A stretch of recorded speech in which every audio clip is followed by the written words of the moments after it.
programas distribuyen sin soporte para esos formatos y los usuarios dicen este sistema no es bueno, no es capaz de manejar todos estos archivos, no puedo usarlo. O ofrecen programas privativos para hacerlo, lo que no es ético. Pero, ¿por qué existe este problema? Es porque muchos usan y distribuyen archivos en formato MPALO. Entonces, es nuestro deber no crear archivos en estos formatos para no aumentar la presión entre los dos mandíbulos. Un mandíbulo es el uso de los formatos en la sociedad y el otro es el hecho de que estos formatos son patentados.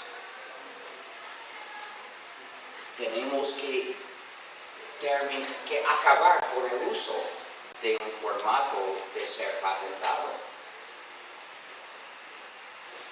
Hay también el caso único de Flash. Flash no es patentado ni secreto, pero Adobe lo cambia tanto que no hemos podido llegar a la fecha en nuestro soporte de Flash. Tenemos soporte, aunque no completo, para la versión 8, pero Adobe ha publicado la versión 10 y no son pequeños cambios, son cambios totales, realmente son formatos completamente diferentes. Solo usa el mismo nombre. Es muy malo poner Flash en un sitio web. Si encuentras un sitio web con Flash, quéjate. Quéjate a la gestión del sitio.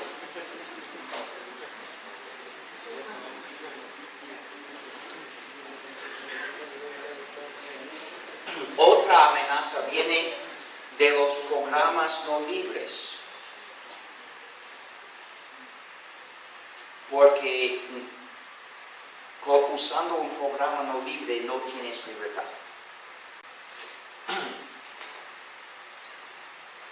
Con el software hay dos posibilidades: o los usuarios tienen el control del programa o el programa tiene el control de los usuarios.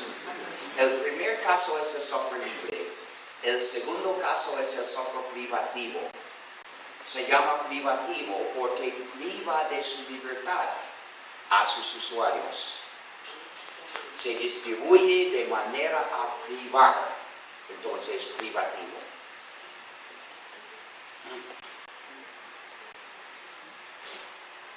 Para tener el control del programa, los usuarios necesitan unas libertades.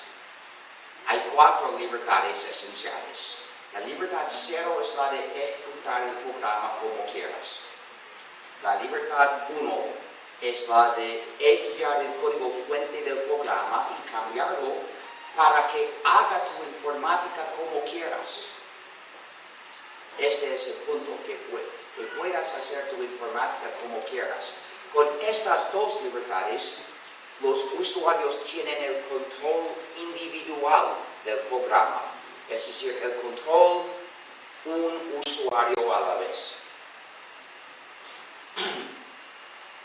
Pero el control individual no basta, porque la gran mayoría de los usuarios no saben programar, no saben ejercer la libertad 1. Pero tampoco para un programador basta la libertad 1, porque cada usuario usa miles de programas y ninguna persona es capaz de estudiar y comprender el código fuente de los miles de programas que usa, ni de escribir personalmente todos los cambios que puede desear. Es demasiado para una sola persona. El único usuario capaz de estudiar todo el código fuente de los programas, de todos los programas que usa, es un Estado. El Estado mexicano debería migrar al software libre y podría, de manera organizada, empleando a varios programadores, estudiar todo el código fuente. Y debería hacerlo, sería muy sabio, pero tú y yo no podemos hacer eso. Entonces, hace falta también el control colectivo, es decir, que cualquier grupo de usuarios que quieren colaborar puede ejercer el control de su versión del programa. Para el control colectivo necesitamos dos libertades más. La libertad 2 es la de redistribuir copias exactas del programa como lo has recibido a los demás. Y la libertad 3 es la de distribuir copias de tus versiones cambiadas a los demás cuando quieras. Con estas libertades, los miembros del grupo pueden intercambiar sus versiones modificadas y así colaborar en el desarrollo de la versión que realmente desean. Y cuando tengan la versión satisfactoria, también, si quieren, pueden ofrecer copias al público. De esa forma, todos los usuarios reciben el beneficio de tener el control del programa. Si usas un programa libre y no sabes programar, el programa tiene otros usuarios, evidentemente, y ellos buscan errores, buscan cosas no agradables y escriben mejoras, y así recibes el beneficio. Y aunque no sepas escribir los cambios tú, puedes pedir a otros, puedes hasta pagar a alguien para escribir el cambio que tú deseas. Y así funciona una parte importante del negocio de software libre. Los usuarios, frecuentemente en negocios que no saben programar, pagan a los programadores por escribir los cambios pedidos. Con el software libre se puede hacer, con el software privativo es imposible.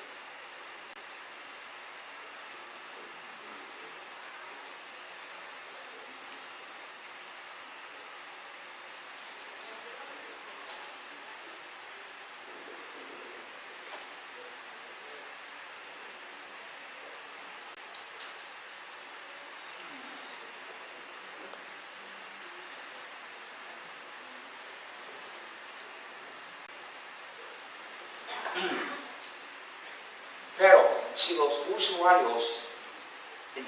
usuarios tienen adecuadamente estas cuatro libertades, el programa es libre. Adecuadamente significa sin límites insoportables y que se aplican a todas las actividades de la vida, incluso al negocio, porque el negocio es una actividad legítima de la vida.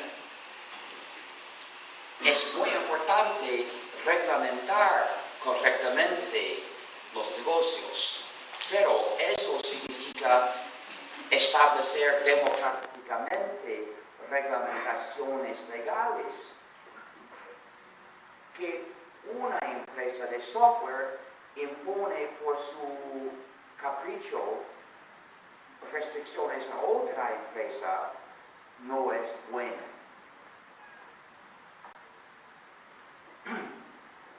Pero si los usuarios no tienen adecuadamente estas libertades, no tienen el control del programa, entonces es el programa que tiene el control de ellos. Pero siempre hay alguien, el dueño o propietario del programa, que tiene el control del programa. Y a través del programa somete a sus usuarios, ejerce poder injusto sobre ellos. Por eso, el software privativo es injusto y no debería existir. Hay que luchar para acabar con el software privativo. Y es lo que el movimiento software libre hace. El propietario del programa privativo ejerce poder sobre sus usuarios y lo reconoce.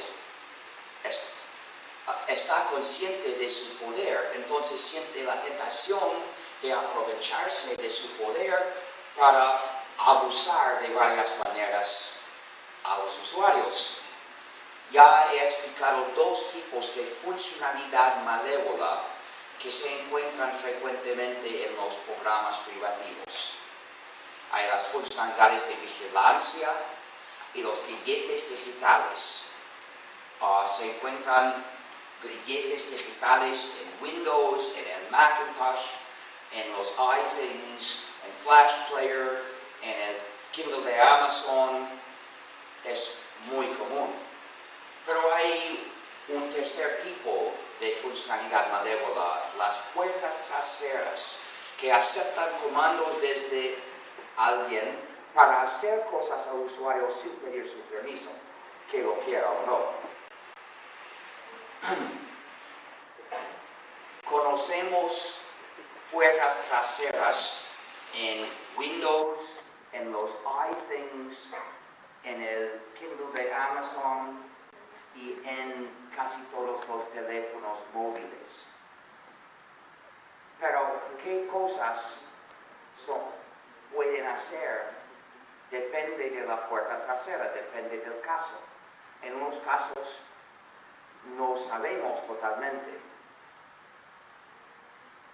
En unos casos solo sabemos que hemos visto que pueden hacer esto.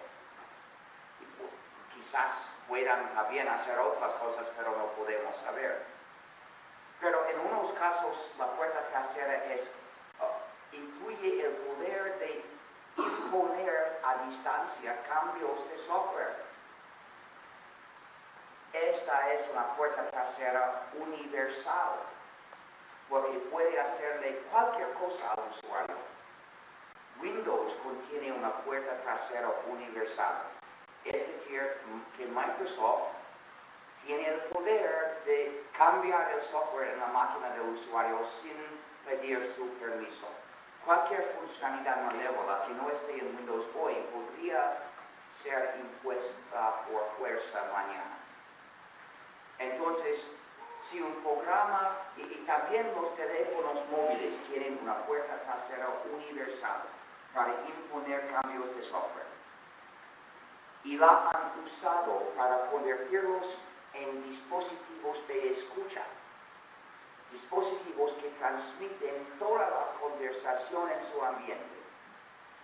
Y no hace falta hablar en el micrófono, son capaces de escuchar y transmitir tu voz desde el bolsillo, desde un bolso al otro lado del cuarto, y transmiten todo. Los teléfonos móviles son el sueño de Stalin. Por eso rehuso tener uno. Sería muy cómodo, pero no pienso que un buen ciudadano aceptará llevar con él un dispositivo de vigilancia y seguimiento.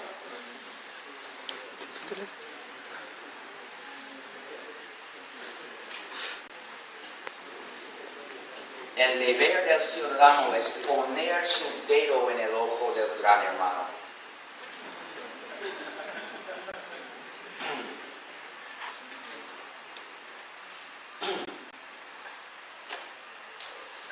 Entonces, las funcionalidades, en el software privativo, las funcionalidades malévolas son muy comunes. En el software libre solo aparecen a raras veces. ¿Por qué? Porque en el software libre nadie tiene poder sobre nadie. Si uno introduce una funcionalidad malévola en un programa privativo, quien quiera puede corregirlo. Entonces los desarrolladores reconocen que de verdad no tienen poder y no sienten la misma tentación. Esta es la única defensa conocida contra lo malévolo en los programas que usamos. Es tener el control del programa y así protegernos. Con el software libre, los usuarios que saben programar se protegen. Y protegiéndose, protegen también a todos los usuarios, incluso a los que no saben programar. Si los usuarios programadores no quieren ser vigilados, cambian el programa. Y también los no programadores pueden usar la versión cambiada.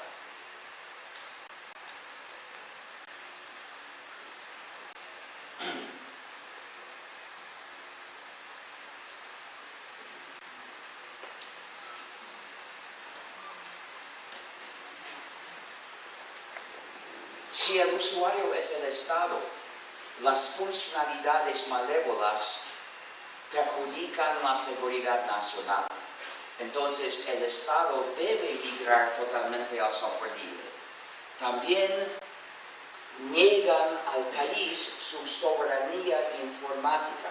Para recuperar su soberanía informática, el Estado tiene que acabar con el software privativo. Una agencia pública no hace su informática por su propio placer, sino por el pueblo. Entonces tiene la responsabilidad ante el pueblo de asegurar su control completo de su informática. Es decir, de no usar software privativo. Si hay un programa privativo en una agencia pública, es incumplimiento de esta responsabilidad ante el pueblo. Hay que corregir este error. Lancé el movimiento software libre en el año 83. Quería hacer posible usar una computadora en libertad, lo que era imposible, porque la computadora no hace nada sin sistema operativo instalado, y todos los sistemas operativos ya eran privativos. En el año 70, la mayoría de los sistemas operativos eran libres, pero durante la década de los 70 se reemplazaron por sistemas privativos. Y en 83 no había ningún sistema operativo libre para una computadora moderna. Entonces mi trabajo era desarrollar uno. Decidí desarrollar un sistema operativo que sería totalmente de software libre, es decir, sin ni una línea privativa. Cada pieza sería libre para respetar totalmente nuestra libertad. Pero luego decidí reclutar a otros para participar. No hacía falta que yo escriba todo el sistema personalmente. Entonces recluté a otros para acabarlo más pronto. Luego decidí seguir el diseño de Unix. Unix era un sistema operativo privativo, es decir, no ético, pero tenía ventajas técnicas. Decidí seguir el mismo diseño para tener las mismas ventajas técnicas y también hacer mi sistema compatible con Unix, es decir, con los mismos comandos, para que los muchos usuarios de Unix pudieran fácilmente migrar a mi sistema después. Y luego le puse como nombre una broma, porque es un placer y era la costumbre. Pero la costumbre era más específica. La costumbre era que cuando escribías un programa parecido a e inspirado por otro programa, podías reconocerlo poniendo como nombre a tu programa un acrónimo recursivo diciendo este programa no es el otro.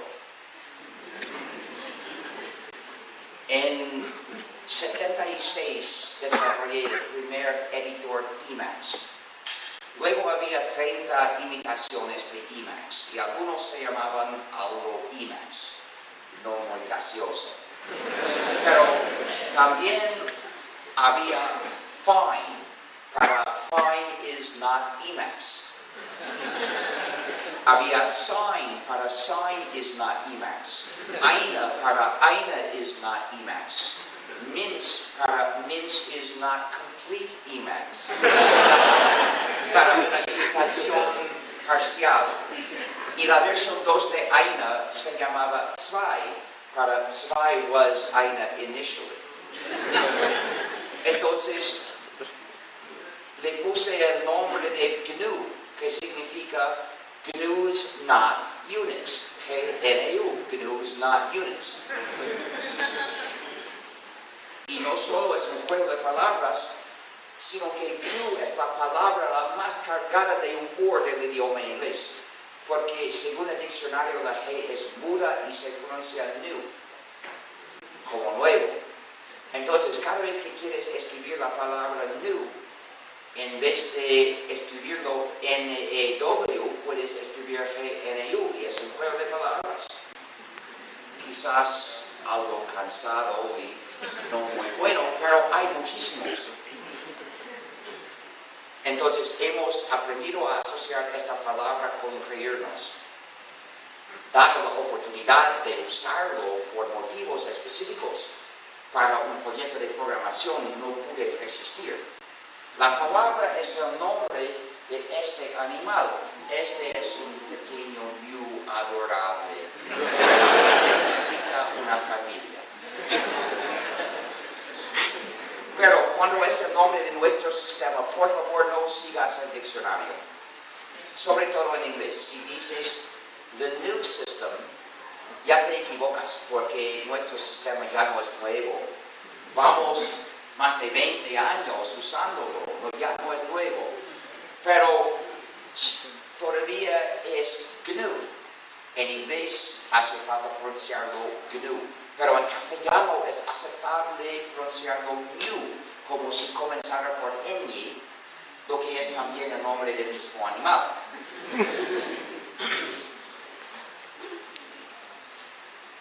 Otro error de pronunciación que hay que evitar suena como GNU. GNU es tan incómodo de pronunciar que si lo dices así, otros no querrán pronunciar nuestro nombre. Y esto nos dañaría. Entonces, por favor, no GNU, sino GNU o New. Otro error que evitar suena como Linux. Muchos, cuando hablan de este sistema operativo, erróneamente dicen Linux. ¿Qué es Linux? De verdad. Es un programa que se usa con el sistema U, se usan en combinación. Linux es un kernel. El señor Torvalds comenzó el desarrollo de Linux en 91 como un programa privativo, no libre, pero en 92 lo libertó, lo publicó bajo la licencia pública general de GNU. Y así fue libre. Y la combinación del sistema casi completo GNU y el kernel Linux fue un sistema completo y libre, que fue nuestra meta, tener un sistema completo y libre. Por la primera vez fue posible comprar una PC nueva y usarla en libertad. Pero teníamos otro proyecto de desarrollar un kernel. Entonces, no nos interesábamos de Linux como kernel porque pensábamos que en unos meses nuestro kernel funcionaría. De hecho, su desarrollo duraba muchos años y no funciona tan bien y usamos hoy en día Linux con nuestro sistema U. Pero los que combinaron Linux con todos los componentes que esperaban ser el sistema U, enfocaban tanto el kernel que tomaron todo el resto del sistema por un pequeño añadido. Y comenzaron a hablar de un sistema Linux. Y así no reconocen nuestro gran trabajo. Por favor, danos crédito igual. Cuando se trata de esta combinación, por favor, haz el esfuerzo de llamarlo Yukon Linux. Lo apreciaremos. Y te agradeceremos. Porque queremos que el motivo de